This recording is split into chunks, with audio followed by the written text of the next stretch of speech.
కథ చెప్పవా? ఈ పాడ్కాస్ట్ నచ్చితే లైక్ చేయండి, షేర్ చేయండి, సబ్స్క్రైబ్ చేయండి అండ్ ఫాలో అవ్వండి. తెల్ల ఏనుగు అనే కథ చెప్తా. ఏనుగులన్నీ నల్లగా ఉంటాయి కదా, మరి తెల్ల ఏనుగు కథ ఏంటో ఇప్పుడు విందాం, ఓకేనా? దండకారణ్యము అంటే చాలా దట్టమైన అడవి అన్నట్టు.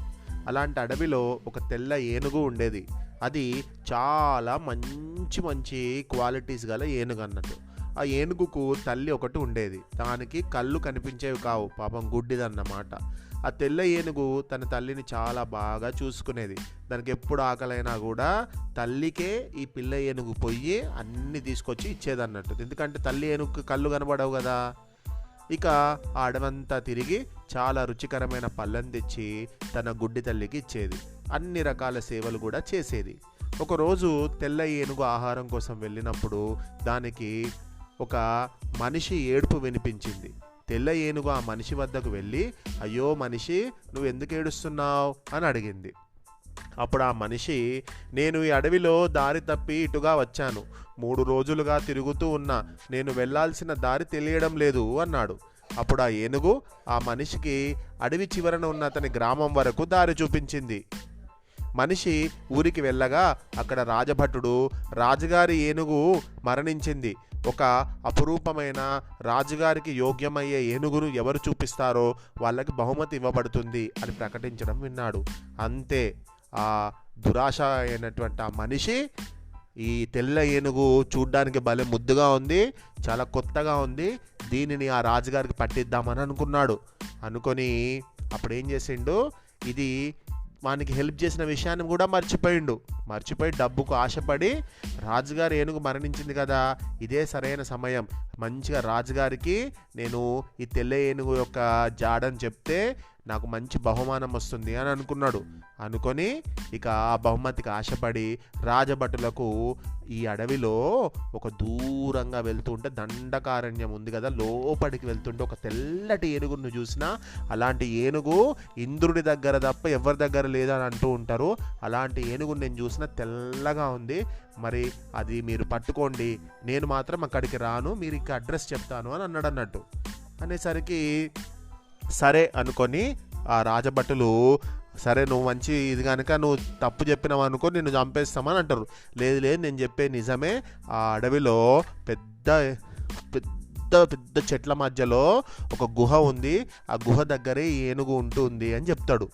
అనగానే సరే రాజభటులు అక్కడ వెళ్ళారు. ఇక ఏం చేసిండ్రు, వారు ఆ తెల్ల ఏనుగును వల వేసి పట్టుకున్నారు. పాపం రాజధాని నగరానికి తెచ్చారు.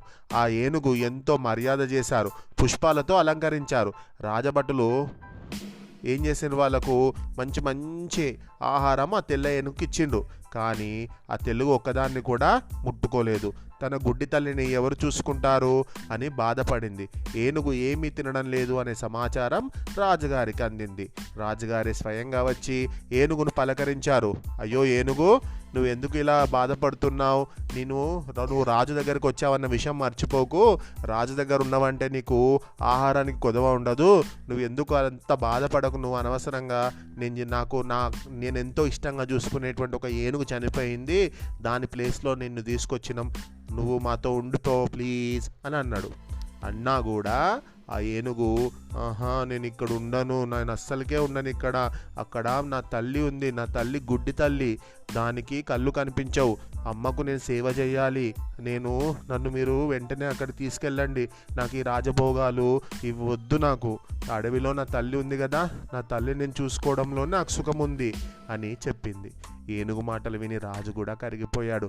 అబ్బా, ఇంత చిన్నదైనా కూడా తల్లి అంటే ఎంత ప్రేమ, తల్లి అంటే ఎవరికి ప్రేమ లేకుండా ఉంటుంది చెప్పు అనేసరికి, సరే నిన్ను నేను తీసుకొచ్చి తప్పు చేశాను, రాజభటులారా వెంటనే ఈ తెల్ల ఏనుగుని తన